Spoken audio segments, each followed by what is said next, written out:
సదాశివసమారంభాం వ్యాసశంకరమధ్యమాం అస్మదాచార్యపర్యంతాం వందే గురుపరంపరాం. జ్యోతిష్ శాస్త్రాన్ని భావితరాల వారికి ప్రసాదించిన ఋషుల యొక్క పాదపద్మాలకి నమస్కారం చేసుకుంటూ, అలాగే నాకు ఈ జ్యోతిష విద్యను నేర్పిన గురువర్యులు జ్యోతిష బ్రహ్మ కీర్తిశేషులు శ్రీ ఏరంకి సూర్యనారాయణమూర్తి గారు సూర్యశ్రీ దైవజ్ఞ గారి యొక్క పాదపద్మాలకి నమస్కారం చేసుకుంటూ, ఓం శ్రీ మహాగణాధిపతి నమః, శ్రీ గురుభ్యో నమః, హరి ఓం. వీక్షకులందరికీ నమస్కారం.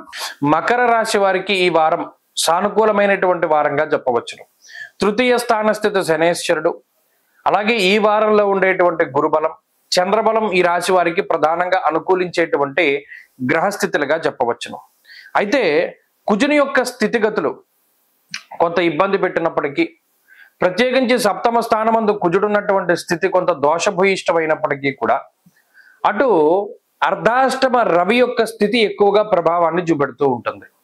అనగా 4వ స్థానమందు రవిగ్రహము కొంత ఇబ్బందిని కలగజేస్తారు. ఇది ఒక్కటి ప్రధానంగా ఈ వారంలో గుర్తుపెట్టుకుంటే, మిగతా గ్రహాలు కొంత అంత ఇబ్బంది పెట్టేటువంటి స్థానాల్లో లేవు.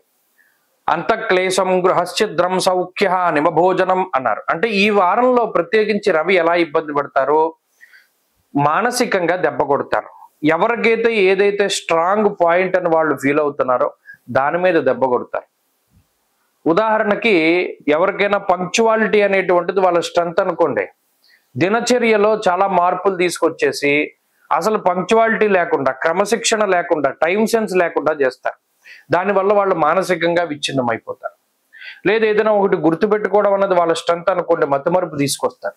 ఇలా రవి ఏదైతే స్ట్రెంత్ ఉంటుందో దాని మీద దెబ్బ కొడతారు. ఈ వారంలో అది మకర రాశి వాళ్ళు చూడొచ్చు.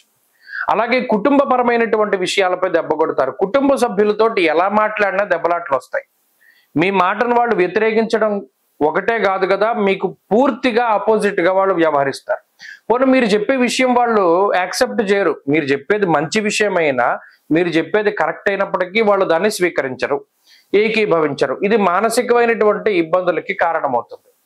ఎక్కువ సమయం ఉద్యోగ వ్యాపారాల్లో గడపవలసి వస్తుంది.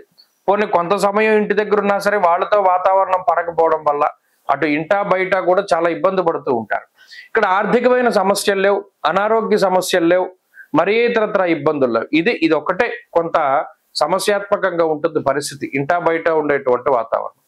ఈ ఒక్క విషయం మాత్రమే రవి వల్ల వచ్చింది కాబట్టి ఎక్కువగా రవికి సంబంధించి, అంటే సూర్యుడికి సంబంధించినటువంటి ఆరాధన చేయడం ద్వారా, ప్రతిరోజు ఆదిత్య హృదయ స్తోత్ర పారాయణం, ఆదివారం నాడు మద్యము, మాంసము ఇటువంటి వాటిని దూరంగా ఉంచడం, ఇటువంటి వాటి ద్వారా రవి యొక్క బలం పెరుగుతుంది. తద్వారా మంచి ఫలితాలని పొందగలుగుతారు. ఆ రవి దోషం పోతే మిగతా అంతా బాగున్నది. కాబట్టి ఆదిత్య హృదయ స్తోత్ర పారాయణ చేయండి.